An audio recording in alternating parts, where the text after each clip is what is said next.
Okay, recording has started. Hello, Mike. How are you doing?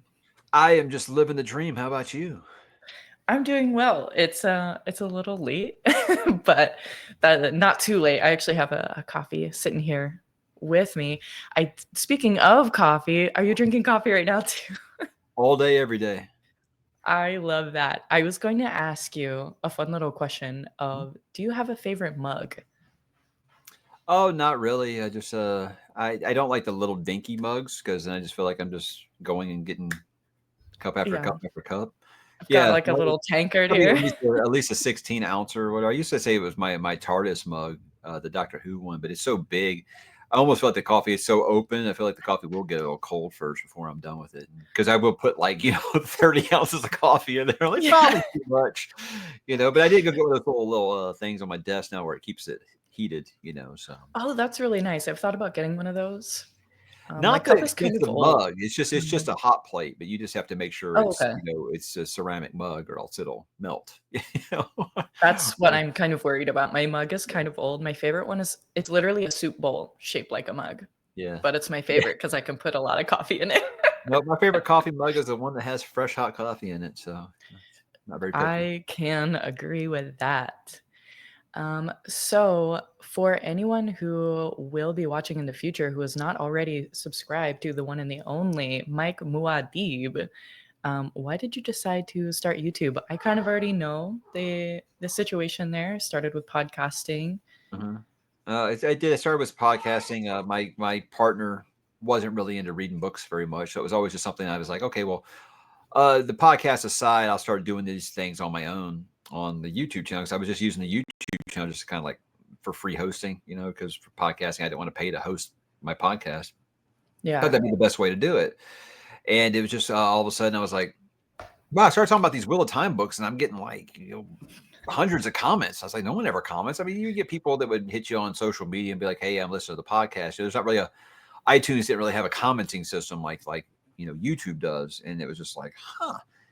I had no idea that there were people who talked about books on YouTube, and I started digging like, oh, right. there's a lot of people who do this apparently, and it just is kind of from there. I was like, is it Wheel of Time or is it me? So I started talking about other things, and people were latching onto it. I was like, okay, I guess this is a thing. And then my podcast host, he grew up and he got married and he had kids and stuff. He's like, I don't really have time for this, and I don't want to hold you back from what's working really well there. So I just kind of started doing this on the regular. And 5 years later, here we are.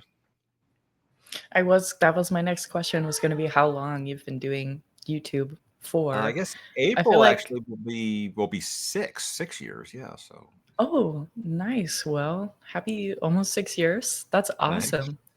What's your favorite part of doing YouTube? I, there's so much negativity out there, and I like to just, I mean, there are channels much bigger than mine, and you look at their content, and not all of them. I don't want to make this like a blanket statement or anything, but a lot of them that are like hugely successful are just rage bait kind of stuff. They're just talking about things they hate. I was like, I like to talk about the stuff that I love, and what I love is reading. And for me, it's if I can get more people to read. That's all I was saying, because I'm sure you know that the literacy rates in America, or just people who even give a damn to read books, is really, really going down like the last 20, 25 years. So if I can promote the Absolutely. idea of, hey, reading is great. It's not something just that they made you do in school. It's actually something that's very entertaining. Like you don't like these movies and things like that. It's like, in your head, they can be any actor. There's no budget. There's things like that. It can be a movie in your head. So I just really that, and just, trying to get past this stage that human evolution's reached where it's agree with me or die. I was like, let's be able to talk about stuff and say we disagree and still be pals the next day. So that's why I always say I try to do my channel like I'm talking, with you, not at you, like a Yeah. pal catching up in a coffee shop or something like that. And it's just, I had no idea people were that interested in what I was reading, but I'm glad they are, because I've gotten lots of nice messages about how I wasn't reading at all until I discovered your channel, and it's changed my life and stuff. And that's awesome. That's Oh yeah. cool to hear. I love that. You have definitely inspired me. I feel like you're like a it's like a one-sided mentor almost of YouTube, and I feel like I've watched your videos and I'm like I really like the atmosphere that you create. And what's funny is like your whole group with the Quilluminati. Yeah. I actually I started watching Philip. I don't watch all of Philip's videos. I mean, it's impossible to watch everyone's videos He's all the got time, lots of but One Piece stuff now. yeah. Oh gosh. Yeah. Don't even get me started on that because with the channel split, I'm gonna derail for a second. What? My other channel, my manga channel, I just posted a free run video today. 3 arrows down because it's not One Piece. And I'm like, Yeah. you guys are the ones who told me to read free run. Like, show Yeah. up. Oh yeah. But Do what that. I was gonna say is I feel like you and BellTube and Talking Story all have a very similar vibe of you're sitting down and you're drinking a cup of coffee and you're talking to someone about similar interests. Mm. And I love that. I mean, I watch your videos quite often, I feel like, because they're very relaxing. So I will open up about a part of myself is that I struggle with OCD and PTSD from the some stuff in the military.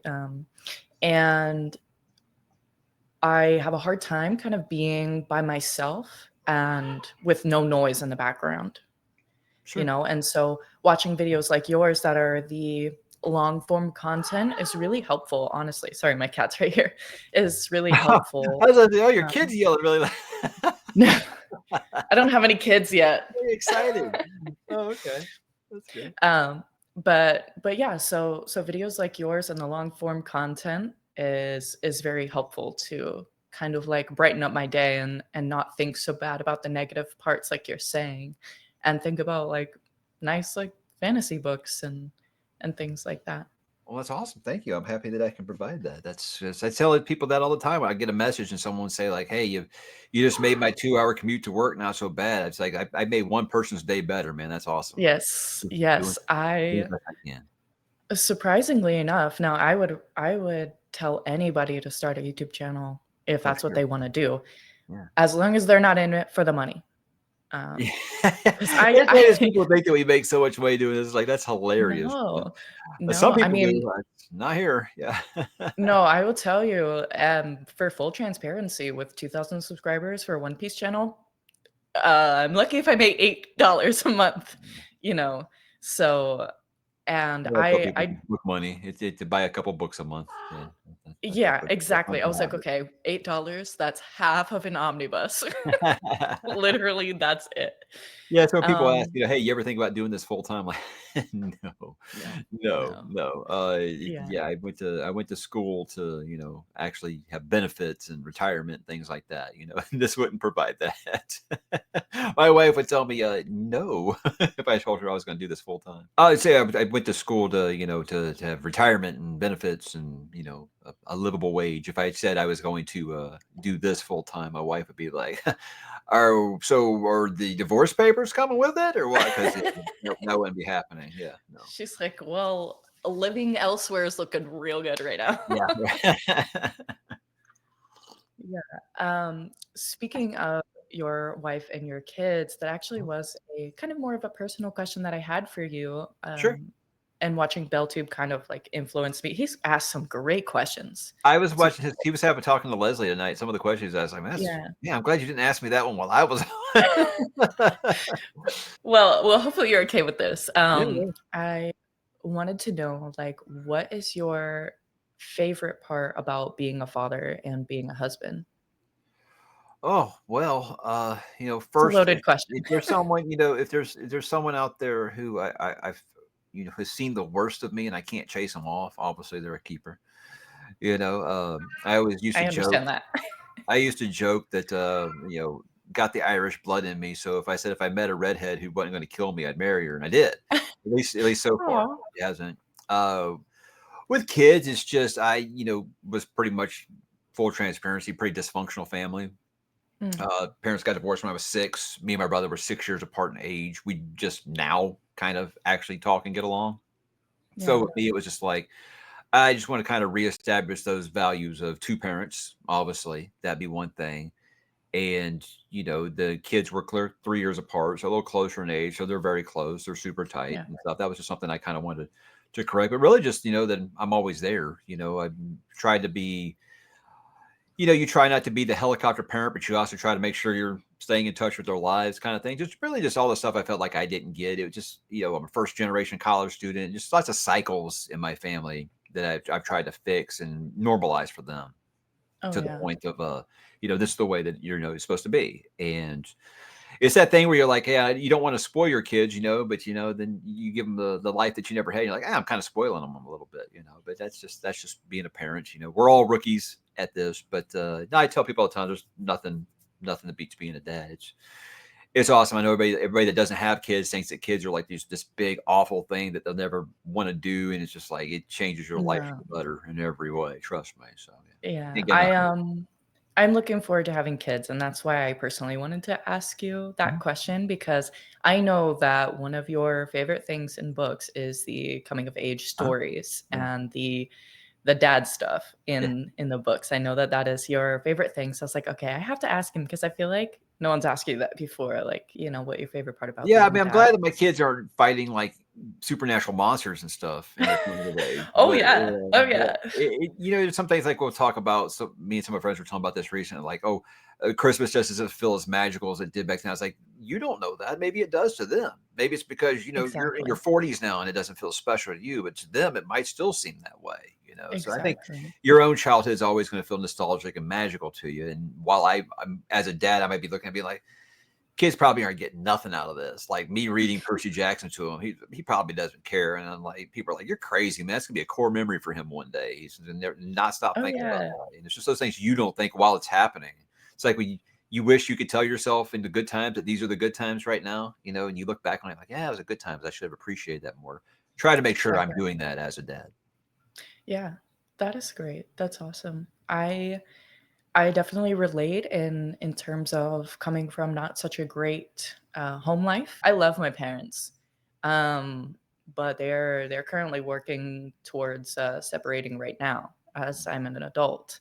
So the turmoil of that for Yeah, my I kids see a one lot of day is people I know that I'm sure I think I'm a little older than you. So I think in the 80s when they were passing out divorces like that was candy. It seemed like everybody was yeah, getting divorces. And so I feel like a lot of my generation has tried to like fix that and say, you know what, for better, for worse, right? And just kind of work through yes, things because relationships are work, breaking news, they they really are. are. But especially when And there's kids involved, yes, you and love try to is make not sure just that a feeling. yeah. It is an act. It is yeah. Yeah. No, I medically retired at, let's see, how old was I? I was 22.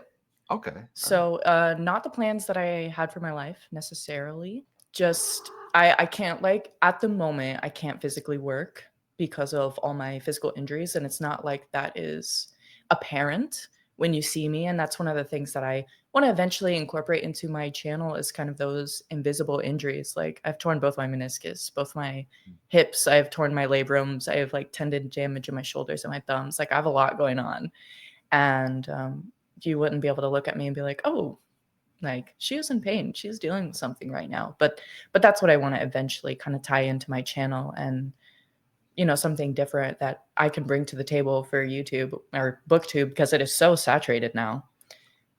It is, and I think there's a fine line where it's like, look, there's some things I think should stay personal, Oh, definitely. but I also think it's okay to be a little transparent, Yeah. with your audience. They'll respect you more. They'll feel like they know you more if Mhm. you say. That's why I've never been afraid to talk about my kids and things like that. And, I'll even put up the occasional picture or something like that on Instagram, just because I am a dad and I want them to know that I was always there, that kind of thing, But Right. I think it's okay to be a little transparent. Be honest, Yeah. don't be handing out your social security number or nothing Oh like that. no. Or, Nothing or, like or, that. or try to take sponsorships that screw you over and get your channel hijacked from you and things like No, that. no. So No you clicking on you any live emails. yeah, you live and learn from things like that. So Yes, I unfortunately I did see those videos. I did see when that had popped up on your channel, and I was like, this can't be Mike, going for and a I just brand waited it change. out. Yeah, that was a very stressful day and a half. Yes, it was. Yeah. Yeah, I think, because I'm obviously not gonna put in all of this when it comes to the more personal stuff, but I think a lot of people do tend to think that I am older because I am an older soul. Like I do like older things. I like Mm. physical media. I like vinyls. I like Goodfellas is one of my favorite movies. I'm wearing the shirt right now. All great things. Y- and I'm just like when I first watched Goodfellas, I was probably about 16 or 17 years old, and I knew almost every song already when I was listening to it, Yeah. when I was watching it, and I was like, "Man, this is a great movie." Like the soundtrack was everything. Yeah, like I tell my kids all the time, I love this song, and I'm like, you know, the song's older than I am, and they're like, "Why do you like it?" I'm like, "Because I'm not like your generation. I don't think that nothing is good until I was born." You know, Oh the my current generation, gosh. if you didn't have, like, especially when you talk about like sports, you talk with younger sports fans. It's like if it didn't happen while they were alive, it didn't count. I'm just like, what do you? What? Oh gosh. I never I thought like am that growing up. So, oh, it's I weird. am so disappointed in my generation. So I am 4 years uh like I'm one of the older Gen Zs. But yeah, so I am in the Gen Z section, but I Oh, don't good. like Can you tell me what TikTok and I skibbity means? Skibbity? I honestly I kind of My live under kid a says rock. it constantly to the point that we're like, now we me and my wife are saying it, and I'm like, "Oh my god."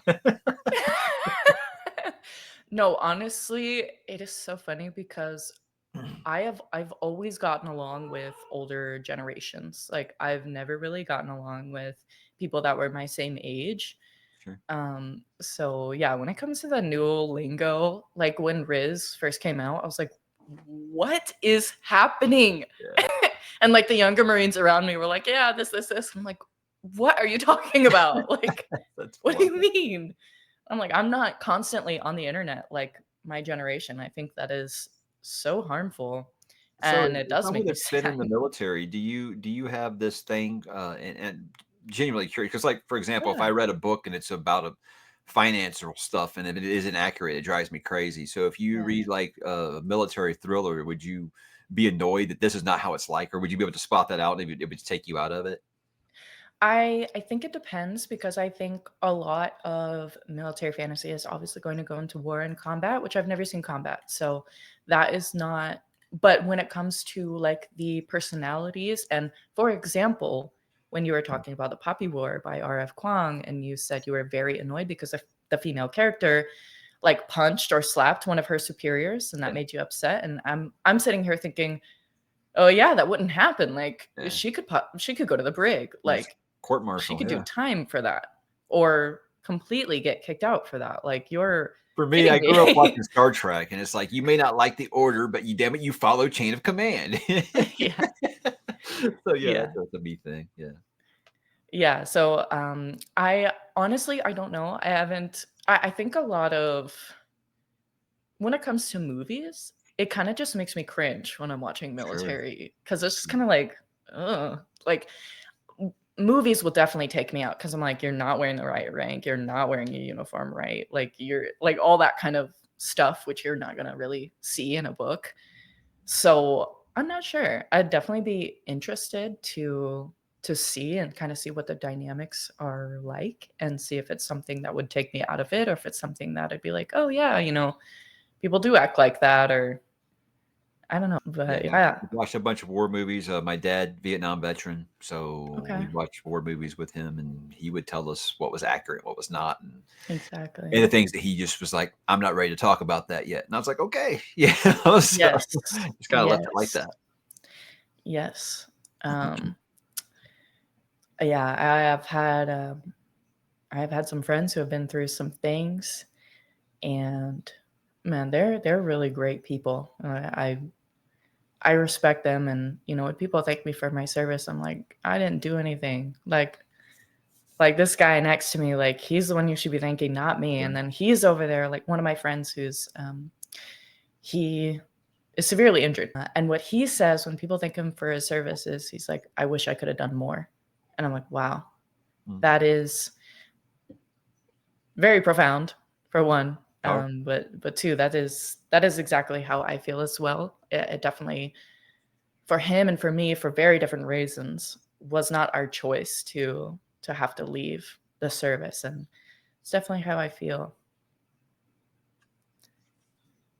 So there was another question I had for you, Sure. and that is, what are some of the books that have had the biggest impact on your worldview or your perspective on life?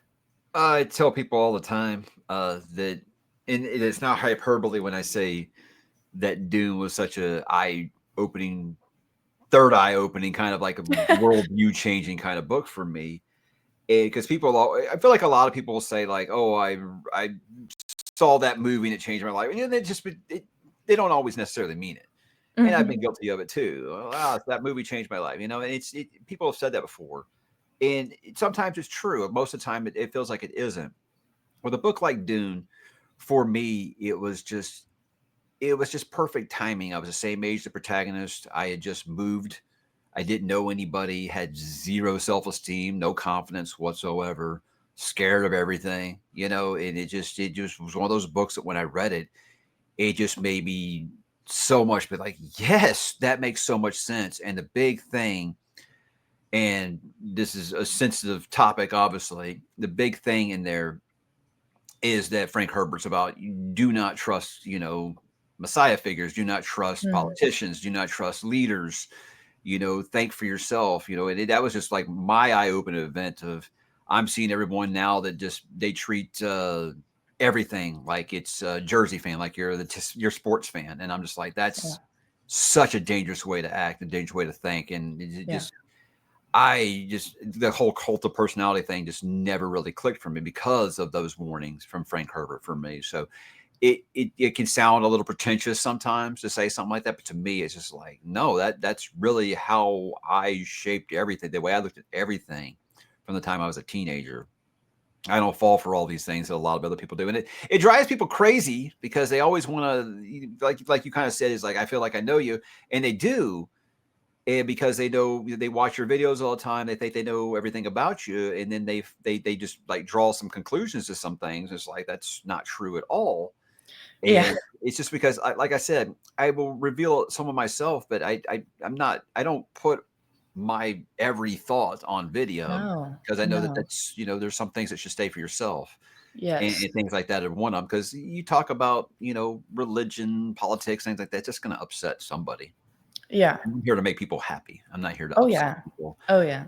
So, but yeah, very much for me, as I said, is I think in a time where people don't believe there could be such a thing as a free thinker, I think we need those kind of people more than ever now. And That's my dad. that's That's what my Frank dad. Herbert taught me. He's like, think for Yeah. yourself. Don't blindly follow some leader that's, probably more times than not looking out for themselves, not for you. Yeah. Yeah. I read Dune for the first time last year, and I feel like I would have to reread it to really appreciate it. I think I gave it like a 4.25 out of 5 or something like that. And I think part of it was like I was reading that book and I told myself I have to read this set of books before I get Sure. to whatever book in the next series because I'm like, okay, I need to stop buying books. I need to like read this. And I think part of it was that, but I did get through it quite quickly for myself and my own personal reading. And the book did make the movies more enjoyable because I made sure to read the book before I watched the No doubt. movies. Um, but there were some choices made in the movies that were different from the Sure. books, especially a certain death at the end. Mm. Um, and I talked to my husband about it, and he's like, "Oh yeah, well it makes more sense in the movie if you do it that way." And I'm like, "Well, when it happened in the book, I just thought it was funny." Like I was Right. like, "Heck yeah!" Like this guy needed some disrespect with the amount of Yeah, I disrespect he told was my I giving. told my oldest son he wanted to see the movie just because he's like, look, I'm not going to read the book, but he's like, I'd like to know why it's so special to you. I mean, it's like I respect your honesty, Yeah. but when we saw it, and he's like, well, what was the differences? And I told him the differences with Aaliyah, and he was like, Hmm. oh yeah, the movie was better. I was like, well, I mean, you're wrong, but it's okay. You're allowed to have that opinion. It's definitely a book that I want to reread because I know that it is something that has shaped sci-fi, and I think that it has a lot of great elements in it, Mhm. and that I was not. I think it's just one of those books because when I listened to Tutor Ramble talk about it, they were saying the first 50% you're really not even going to understand.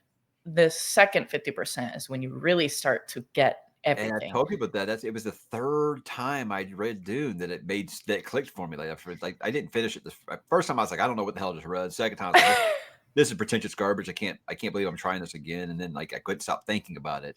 I was like, well, maybe Yeah. I did like it. So then I read that third time. I was like, holy crap, this is amazing. Yeah. So it's just something about the timing with that book. You have to read at the right time in your life, I think. Yeah, yeah. I never saw it as pretentious. I think that that's an interesting take, and maybe it has to do with like literacy rates, which is a topic that I do want to touch on with you as well in a Okay. second. But yeah, I would say for myself, I think a book that is instrumental for anyone and everyone to read is Fahrenheit 451. Oh yeah. Oh yeah. For the so in my in my school, my high school, we did not read 1984. We did not read Fahrenheit 451. I didn't have a literature class in my high school when I was in my senior year. That's like the only time you can take it. And yeah, that we didn't have one. I was like, okay, well, I guess whatever. Well, I read Fahrenheit 451 and I was like, holy crap, our society is just so close to that.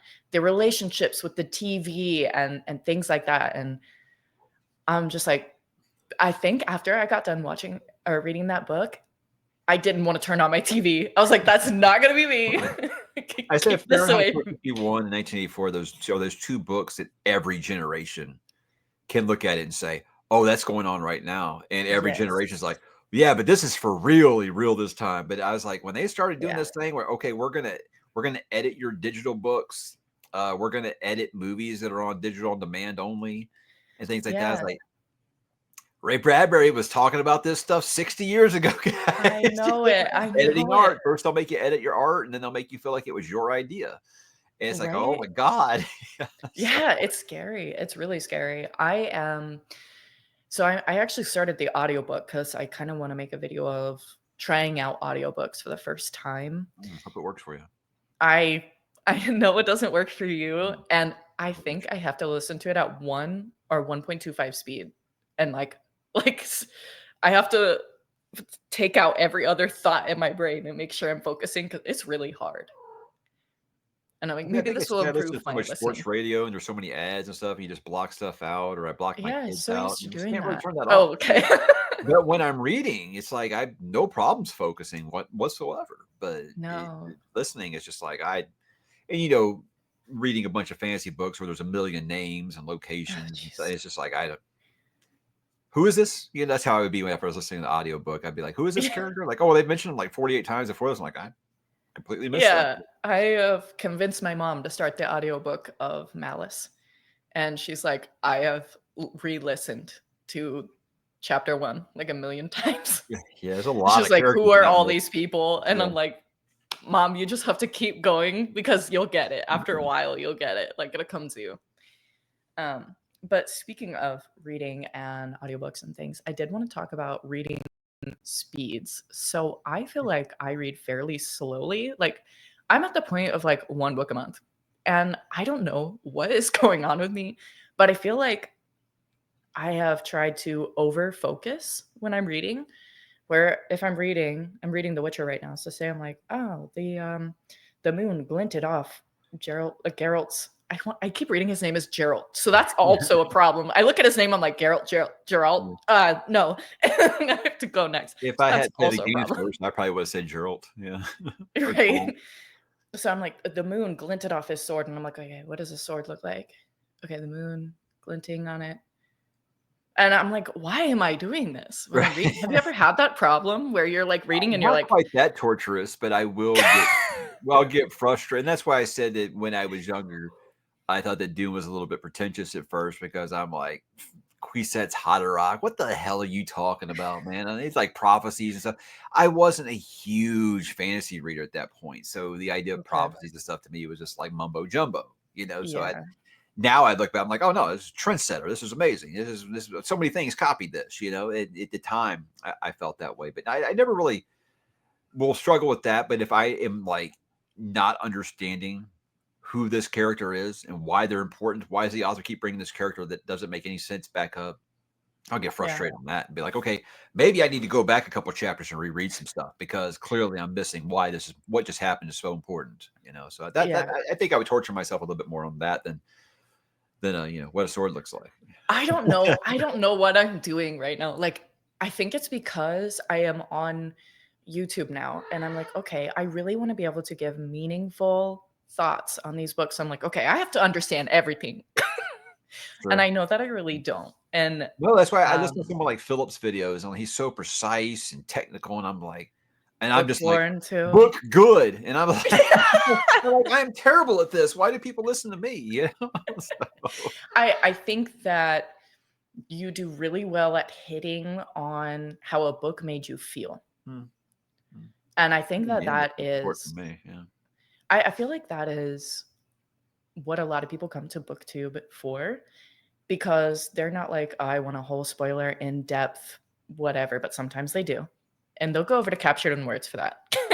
yeah, right. But, you know, if they wanna be convinced to read a book series, I'll tell you right now, I think you are the main person you and John Gwynne himself have convinced me to read The Faithful and the Fallen. Nice. When you said they start as kids and you see their journey all the way to, like, grizzled veterans, I'm like, "I'm sold. Yeah. I'm sold, that is for me." I also did get spoiled when I was watching one of your videos, and it's not your fault, but I put your video on for The Faithful and the Fallen, and you said there's a spoiler thing at the end.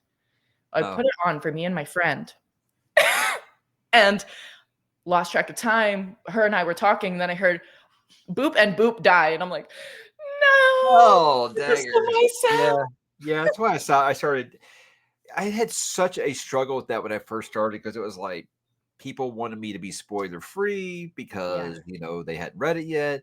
But then people were like, well, they aren't going to watch the video if they haven't read it. It was just like, I said, okay, so I'll just split it in half. And then I had that right. problem, or I had the problem where YouTube was seeing that my videos, it wasn't retaining my audience because halfway through they were clicking off of them. So I just started splitting that up, you know, and I would just do a Yeah, spoiler talk for a video if that's something that was really, really in high demand. But yeah, most of the time I try to stay spoiler free because I'm the type that like Lord of the Rings is like in our pop culture at this point, right? for sure, Everyone knows what happens in that for story, sure. and I still don't like to spoil things for people. You know, I am that exact person as well because you could say, "Oh, everyone knows about Harry Potter." Sure.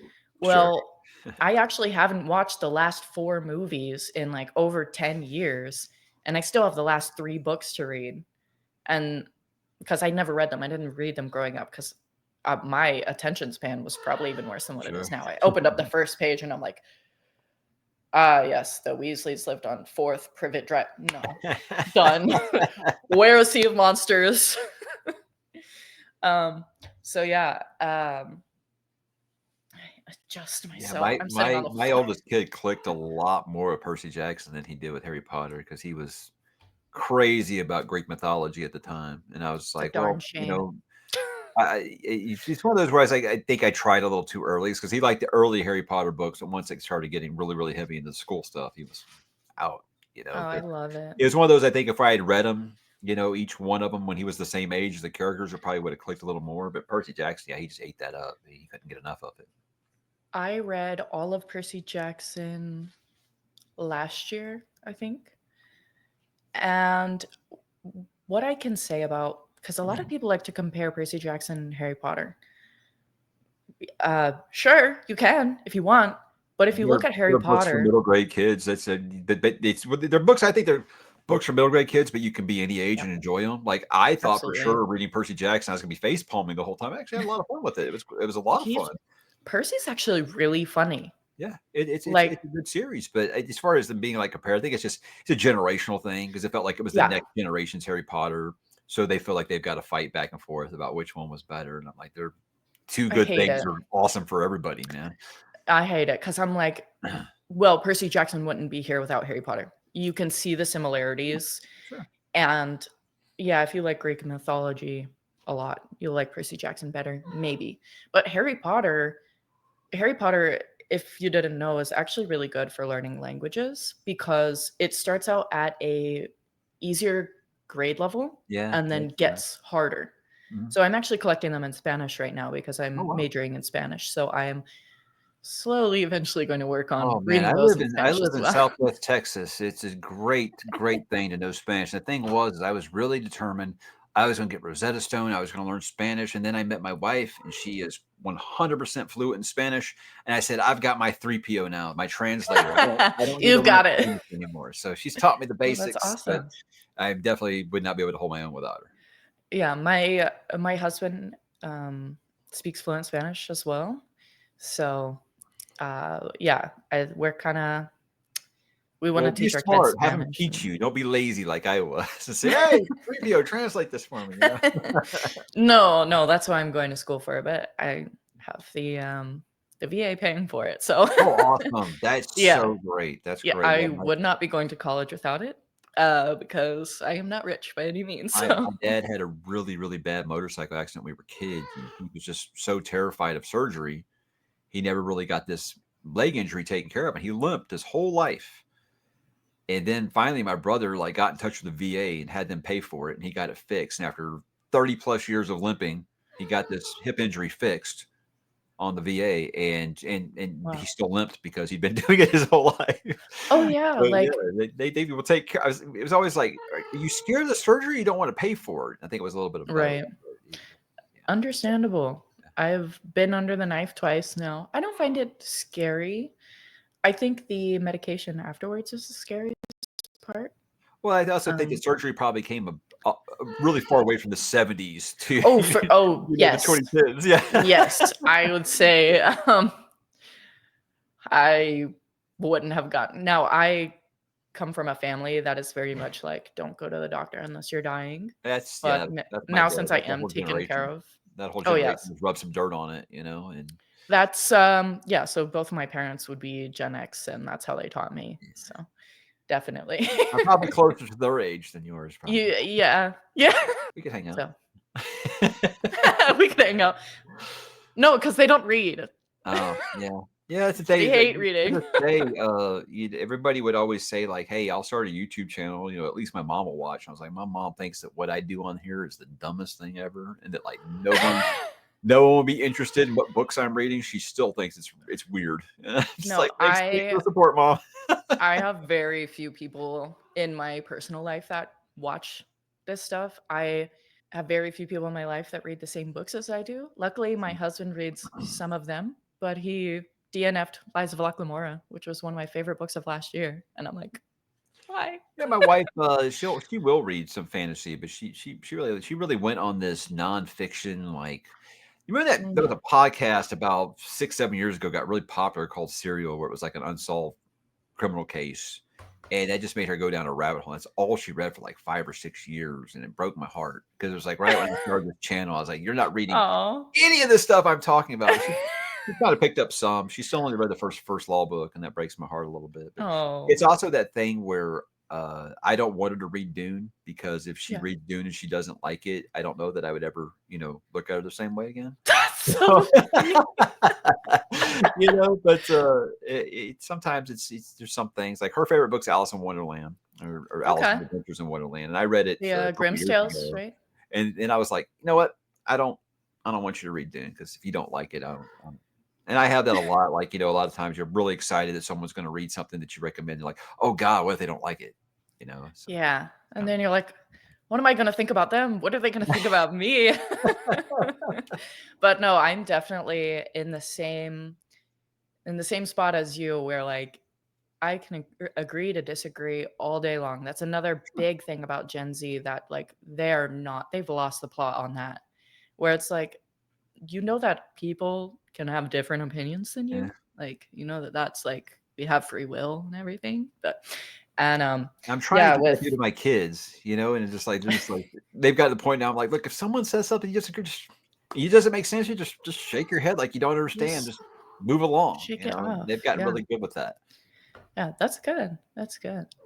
I did want to talk about literacy rates, but I think I'll talk about that another time with you if that is okay, because I do have a couple questions for you.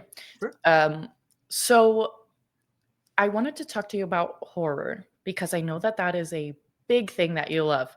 You're wearing a Stephen King shirt right now. So I I know that he's recorded your a Stephen favorite King author, right? video right before this that's actually coming Oh, on the that's market. awesome. I I don't know that I can read Stephen King, and I'm gonna say that with the caveat that if you tell me a book where he doesn't have, inappropriate scenes with children in it, then I Okay, will be able to read it.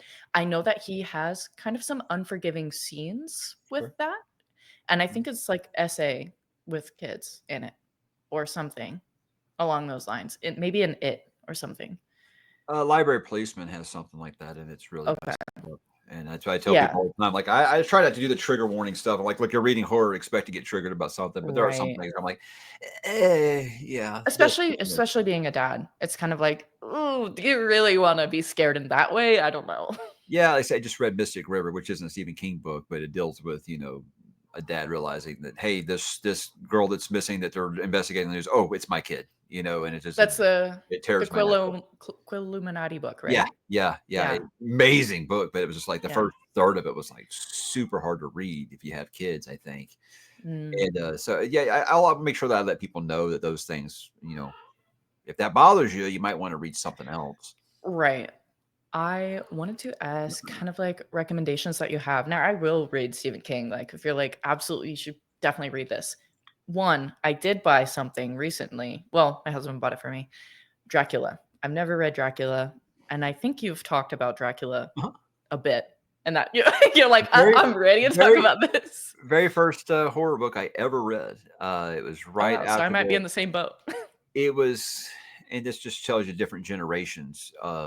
I was always kind of interested because I liked horror movies. I grew up in the '80s, which I think is the greatest generation for horror on film.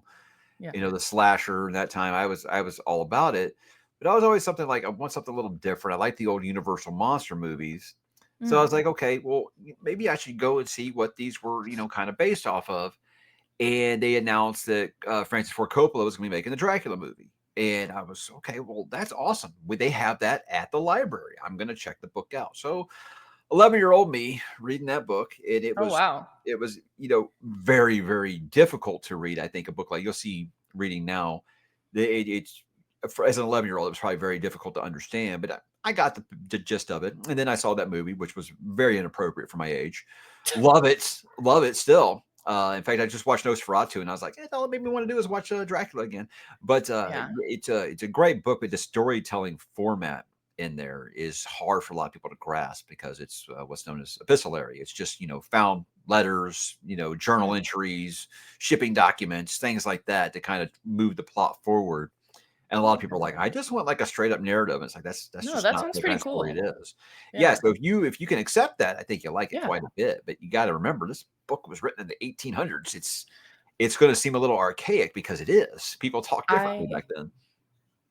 I mainly so I am a Christian. I do talk about religion a little bit on my channel. Like I pop it in here and there because I am not one to shove anything down anyone's throats. Just like you Absolutely. said, like talking about politics and religion, it's a really touchy subject. I'll put a little verse up and try to encourage people because Mhm. I mostly read the Bible in KJV. So that is like old English. So and Stay I away know from Lord of the Rings has some old English in there too.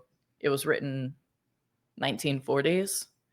Mhm. This is I don't mind Old English. I think it might take me a little bit of a maybe I'll Yeah, have it's to not get on my Shakespeare or Kindle and nothing, but press the yeah, you'll get it pretty quick. I hope you like yeah, it. It's just one of those yeah. books that whenever you deal with anything like that and Mary Shelley's Frankenstein, anytime you get around just stuff that's that old, even Lovecraft, I think is just some people get to it and just be like, it's so hard for me to understand what they're trying to say. It's like Yeah, give it time, you'll get to it, you'll get used to for it. sure. But it can be jarring if all you've read is books from this century.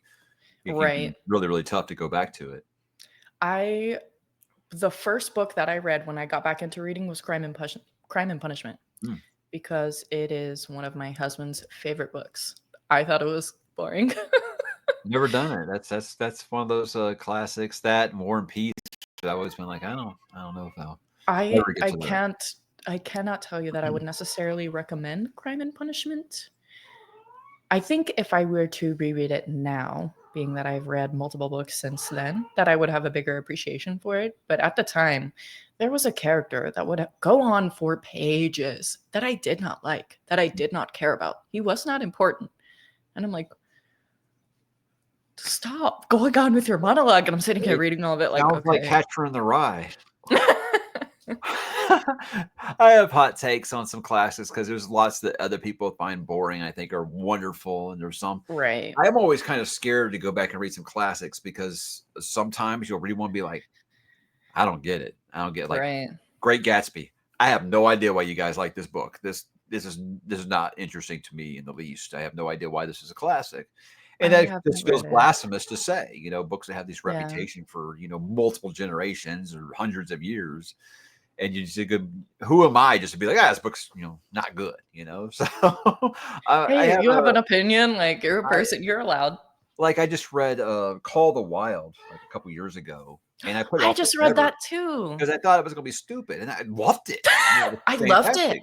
But I was always like Yes. worried I was going to just be trashing this book that I know that people loved, So yeah, That so was good. another book that, because it's by Jack London. Yeah.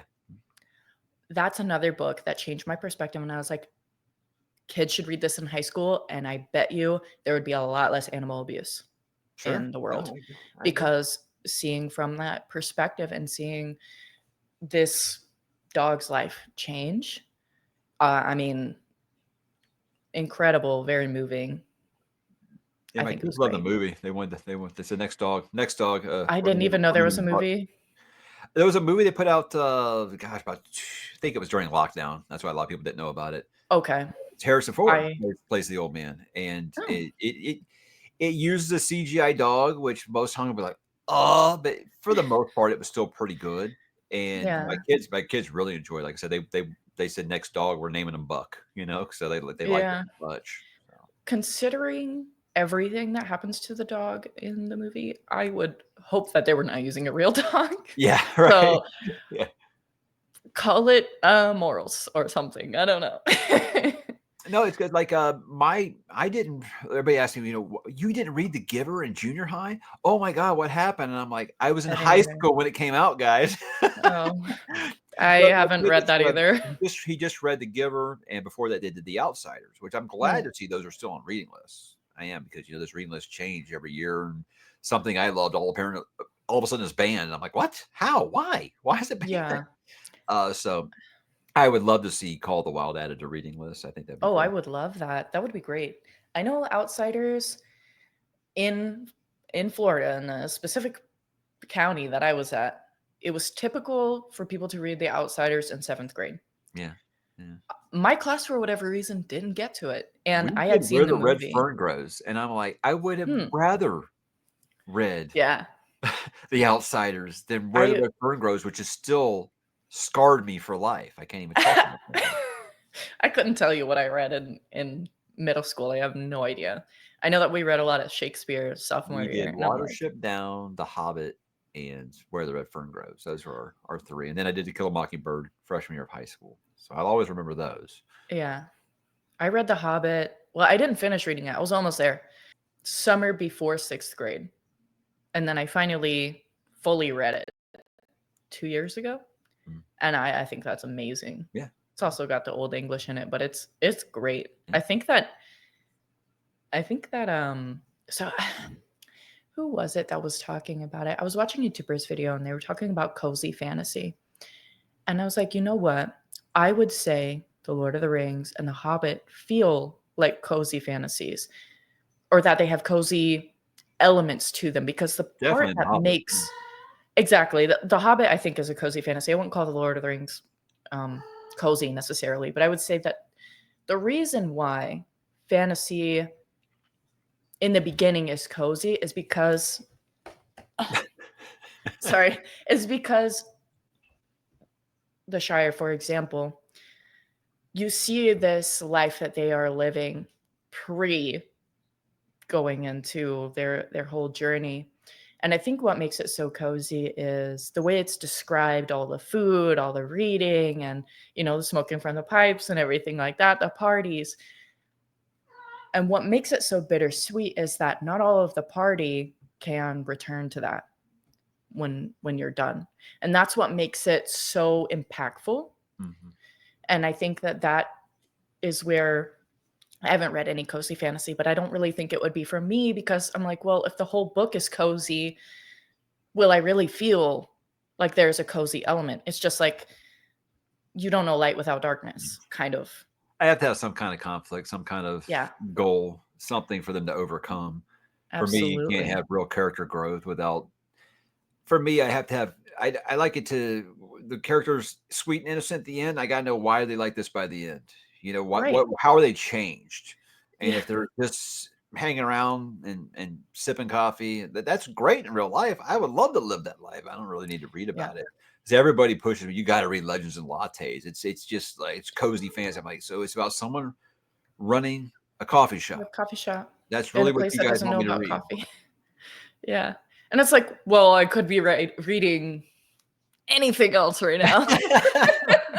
And if I mean people like that, it's awesome. And yeah, like I tell Yeah. people all the time, I don't care if you're reading Twilight, as long as you're reading, man. I just want As people long to as you're read. reading. I am so on board with that, and I think it was the Fantasy Network. I watch way too much YouTube, like BookTube, like but they were talking about oh Lord, I just lost my train of thought.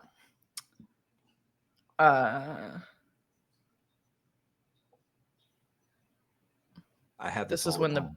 the brain fog really gets me. So I have an autoimmune disease, so it like I'm like, wow, and what is today? What were we just talking Well, about? I could tell you, like, I just reeled off like the books I read every year in junior high, but I can't tell you what I did this morning, you know. So Oh, so true. it doesn't So get better true. as you get older, just let you know. Enjoy your 20s. You know, and that is something that like has just echoed throughout my brain, and it's honestly kind of terrifying for me that I have all these physical injuries, and anytime I go to an appointment, I'm usually the youngest person there, and they're like, "Oh, just wait till you get older," and I'm like, almost every joint I have is messed up. I've lost count of how many MRIs I've gotten. I lost count at 20. Um, and I'm like, I've had 2 surgeries and one of them has failed. I don't even know about the other one. So I'm like, I and was it's lucky to not be typical. relatively healthy, and then once I turned 40, it was like expiration date. Maybe I'll like flip. I don't know. That'll be your golden years, yeah. Yeah, right. I don't know. So I did want to talk about I read so we were talking about cozy fantasy, right? I have realized some of my favorite fantasies all have torture in them. I'm like, is there something like up with that? I feel like the stakes are so high. Lies of Locke um, Valor, John Gwynn, A Game of Thrones. Love those books. I did want to talk about A Game of Thrones specifically. I haven't read the whole series yet, but when I do, if you would like to do a whole like spoiler discussion or something, I don't know. Have you reread the books recently? I was doing a reread last year. The thing was, like, I used to reread them all the time Oh. whenever a new book would come out, you know, and that stopped happening. But I was doing a reread like 2 years ago, and after I Yeah. finished Storm of Swords, like I gotta stop because I was like, I got so much stuff I complain Oh, about never having absolutely. time to read, and like those aren't short books, you know, but they're just so No, damn good. gosh. They're so Yeah. damn good. And so, but I made myself stop before I did, you know, books 4 and 5. Mm. And also, it was just, you know, making me very excited, and I was like, just for me to be pissed off again that I don't have book 6 to grab, you know? But, yeah, they're amazing. They're amazing. I'd say I get so much pushback on it for when I picked it as my favorite fantasy series of all time. Like, how dare you pick a fantasy series that isn't finished? And I'm like, I'm not telling you you Who have to have cares? it. It's again, it's just whatever. That's just for me, you know? You know, if a Song of Ice or Fire is never finished, people will forever be discussing those books Yeah, and discussing what could possibly happen in the end. And I think that that is better than having a crappy ending. sure. Sure. Is to constantly be in conversation with people about, well, what could be, what could have happened.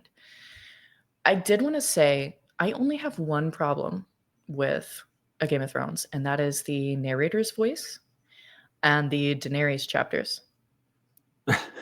I I don't audio, but I know that I No, actually no, kind no. of did. Sorry, narrator, as in George R. R. Martin's writing Oh, I the see. Okay, character. okay. I Yeah. didn't know the audiobooks. I say I listened to like a sample and I almost fell asleep for the audiobook narrator. Um, it just like actually, I was like, that guy has two voices. It's either a leprechaun or a pirate. That's Oh interesting. gosh. No, I Anyhow, have an audiobook uh, to yeah, I mean, sometimes I can definitely see that. There's a lot of male fantasy authors who not necessarily struggle writing women, but sometimes it's just like you're kind of focusing on the wrong things. And I usually will not touch these topics, but I think Yes. I won't name the author because I know it's an author people like a lot, and he's Yeah. not a bad person. I was just saying I Yeah. am so effing sick of male fantasy authors writing about women having periods. For God's sake, stop it. You sound disgusting and you don't know what you're talking about.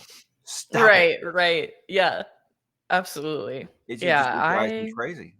And so yeah, that's kind of the thing for me. So if you're I mean, I think I understand with the nearest dealing with the fact that she's like 13 and she's, being kind of sold off and having sexual relations with a barbarian, basically, at the yeah. beginning. It's one And of those she things has where Stockholm syndrome basically sure, too. sure, sure. I So would it's one of say. the things like when I was reading that, only fantasy I'd ever read before that was Lord of the Rings. So that was just like, Oh, the hell am like I what is reading right now? happening? But the more I got into like, real history and things like that, I said, okay, he's Yeah. just writing off of things that have happened in real history before Yeah. what was kind of the norm in certain time periods. But yeah, it can be upsetting to read sometimes. But I also am one of those, it's like I understand why people are saying, well, I don't need to have so much of the R word in these books. And I Mm. understand that. And I'm like, I know that there are the atrocities of war. These things happen, but I'm fine with them happening off page. You don't have to tell me about them all the Yeah, time yeah, we can and have in a great fade to detail. black. Yeah, Yeah. it's okay There's to insinuate it. Like I'm reading Philip's Sequin Trail series right now, and that's happening mm, to a character, and he just insinuates that's what's happening. He doesn't show it to you. And I'm I like, like that a lot better. For any sort of intimate scenes, like I don't like watching TV a lot. Like I cannot watch The Witcher. I cannot watch a Game of Thrones on TV. Way too much naked people. I can't do that. I'm like, no thank you. I am a married Christian woman and that is just not for me. Like that's just not the thing what was I me want to watching spend. the TV show Spartacus a ways back. I was like, this show is just softcore porn. This is ridiculous. What am I watching? Yes, yes. And I was like, look, Yes. there's a time and a place for that stuff. But I was like, this show Absolutely. is just like they have nothing to do with these two characters. Oh, let's just make them screw. That's what the writers. Mm, and So yeah, I'm I get where glad you're coming from. I'm glad that Game of Thrones, like when it comes to the more intimate scenes, easily skimmable. Like when it comes to that, I'm like skimming a couple words there, and I'm like, oh, do not want to read that. Okay, next paragraph. I think the one thing that has bothered me about his writing, it's not even necessarily what happens with Daenerys, it's him as the author describing a 13-year-old's breast. I was like, okay, is that? And you know what? Andres Sapkowski, The Witcher, he does it too, but she's 14. And I'm like, is this a detail I needed to be described to me? I think for me as a girl reading it, as a young woman reading it, I'm like, man, it kind of feels like a creepy old man because you're telling me you're like 70 years old writing this? Yeah, Sikowski also likes to talk about series period. He likes to do that too. Oh, Yeah, oh no. just wait. But then again, some women are not bothered by said things. My mother, her favorite author is Piers Anthony. And I don't know if you've read any of his books, any of his. The man loves a woman's figure, Okay. to say the least. I read Jay Kristoff, and he's very, very explicit with his intimate Really? scenes. Yes, I did very. not know that. Yeah. And Joe Abercrombie a little bit, right? Joe Eric Kirby does it in a way that's like the awkwardness of intimacy. I can appreciate that though. He I writes think it that like like that. he's very realistic. I've watched some interviews with him and John Gwynn and Ryan Cahill, and I think that those three stand out to me as authors in their interviews. Where I'm like, okay, just them as a person. I want to read their books. Like that's what happened with me with John Gwynn when he was talking to his kids about his daughter. In that interview, I don't know if you saw it. They were talking about Fury of the Gods. I cried a lot, and I have a lot of respect for him. And that Malice was written originally for his kids, and I was like, I think that John Gwynn seems like a really legit dude. Like, I'm going to read his books, and he's going to be an auto-buy author for me. I've only read 2 of his books, and I am like, auto-buy all the way. He's written no bad books. None. None. From what I have heard. As far as like being a dad, it's like I look at what the 2 kids he's raised, and I'm just like, man, I can hope that my 2 kids are that close when they get that age. That's amazing. Yeah. So, yeah. Absolutely amazing what he has done guys. here. Absolutely. Well, I think we have had some absolutely wonderful conversations. I have many more questions, but I know that we are reaching an hour now. Well, and you want to rapid fire them? I'll do it. Okay, sci-fi you'd recommend for readers who aren't too sure about sci-fi, other than Dune. A Hitchhiker's Guide to the Galaxy, because it's funny and it's entertaining. Yeah, I think, and it's good for any age. Any age, you'll laugh. Douglas Adams ends every single paragraph with a joke, and they all land. It's amazing. Awesome. The Kindle Dilemma. What are your thoughts on that? I saw that and I was like, you know what? I don't want to throw away my freaking $100-some-odd Kindle to switch over to the Kobo. Maybe I'll buy my husband a Kobo and then get the books from him. I haven't even opened it yet, but I did do it. Debating if I want to just like keep this for, I don't know. I'm still for the books that you have on there. Yeah. I'm still deciding. Well, I mean, I got them all off of there before they stopped, where you could stop, doing I did that. too. It's very disheartening for sure. I didn't even know it was an option. But when I found out, I went ahead and downloaded the 3 books I had bought. Since I brought so many with me when I got the Kindle, it's like, well, I'm taking them back with me too. Exactly. I don't blame you at all. Oh my gosh, I wanted to talk to you about One Piece, but that's going to have to be like a different time. Okay. Very important question that I've been trying to ask anyone. Brandon Sanderson's writing style. I have read Elantris. I liked it. I liked the kind of things that he had going on there. I have started both Stormlight Archives and Mistborn. So I started The Way of Kings and Mistborn. He is very, very repetitive to a nauseating amount. Like when I was reading Elantris, I don't know if you've read it. Mm-hmm. Serena, he talks about her height like anytime she's mentioned. And I was literally punching the book. I was so mad because I was like, why does it matter? Why are you finding every way possible to tell me that she is tall? And is it worth it? Are his stories worth it to get past the repetition? I mean, I think so. I don't know. It's one of those things where I've read so much. I think Joanna Reed's had a really good video the other day about, did the authors change or have you changed as a reader, kind of thing. Because I read the Mistborn original trilogy 10 years ago, and I was a different reader than I am now. I have different likes and dislikes. I've read so much. Would I still feel the same about Mistborn if I went back and read it today? I don't know. In Stormlight, Stormlight Archive has been going on so long that, kind of what was promised at the beginning and what the series has kind of become now is just like, did he change or did I change or was this always the plan or what? Because it's like the way it started, the way it is now. But I'm also like, but that was a decade ago, and I feel differently about that book now. Who knows? So I think that with Elantris, very clearly it was his first book, and I think he does get better with that. I can't say he doesn't stay repetitive. He does. His books are wordy. Let's put it that way. My gosh, very wordy. My biggest complaint about the last 2 Stormlight books were you're only writing them this long because the other ones were this long because you could tell the story in about 3/4 of the page length, at least. Right. So there might be some repetition in there for sure. But I'd say, finish the first Mistborn trilogy. And if you really like it, then go on with Stormlight. But if you read that first trilogy and you aren't really feeling it, I don't know if he's going to be an author for you. Really. Yeah, I started Mistborn. I think it was like 70 something pages in, and the main character Vin, Is that her name? Yeah. Constantly talks about her brothers. Like, Yeah. okay, something happens. Oh, just like my brother. Yeah. Something happens. Oh, that reminds me of my brother. And Yeah, I'm I like, remember this. we Yeah. get it. We get it. Like, there's a difference between making your books accessible and making them like you have no faith in your reader.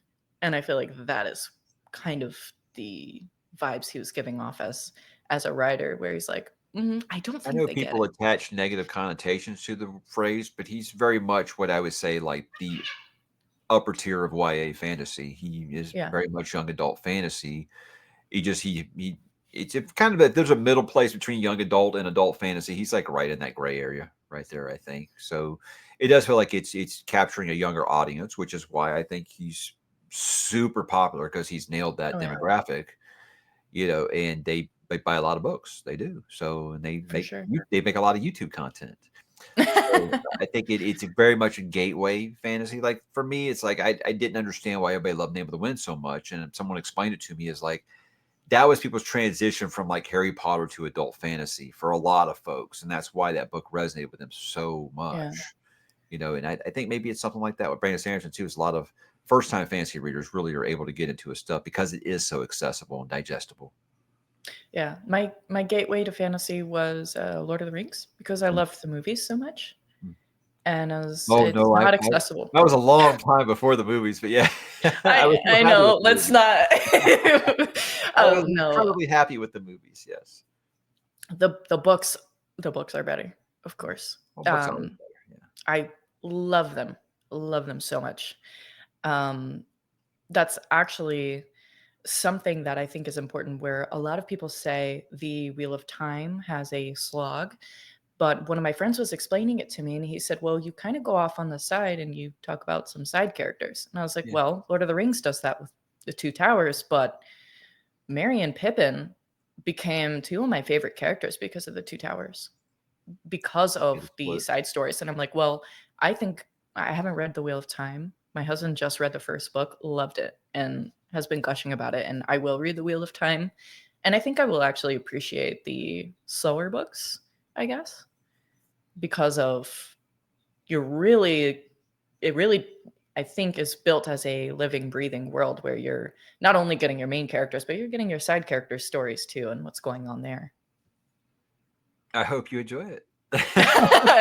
You're like, "I'm not going to comment right now." No, no, I always tell Wheel of Time fans what I hate is that when people first start reading this series, like, oh yes, the greatest fantasy series of all time. Books through 7 through 10 suck, but just push through it. I'm like, stop telling people that these four massive books are terrible. I hate that. I hate it so much because it's not true. Yeah, I don't believe it, and I am totally fine with slow-paced things. I love Robin Hobb. Like, Oh yeah, so it'll be fun. I'm yeah, I think I'll be fine. Like I said, I love that character building. I love feeling like it's a living, breathing world. I You think that definitely will that's get that. yeah, I think that's awesome. Well, Mike, I really appreciated Of your course. time today. Thank you so much. I hope we can chat again Sure, sometime. you want to talk about One Piece here in the future? I We would can make love that to. happen because I got That to would get be back on it. awesome. I got stalled out in Skypea, but I'm going to get back on it. I'm part of a reading group, and they're once they get caught up to that point, then I'm going to start picking it back up again and reading with them. Yeah, John from Talking Yeah, Stories, like just on volume 9 or volume yeah. 10. We got I'm like, a I feel like I'm like a fly on the wall. Like you're like, "Oh yeah, my reading group." And I'm like, "Yes, you're on this volume." that's awesome. I love that it's that kind of community. Oh yeah, yeah, it's awesome. Well, thank you so much. I hope Hey, you you got have it. Thanks for the a invite. I appreciate it. yeah, of course. Oh my gosh, she's gorgeous, a beauty, always wonderful, precious.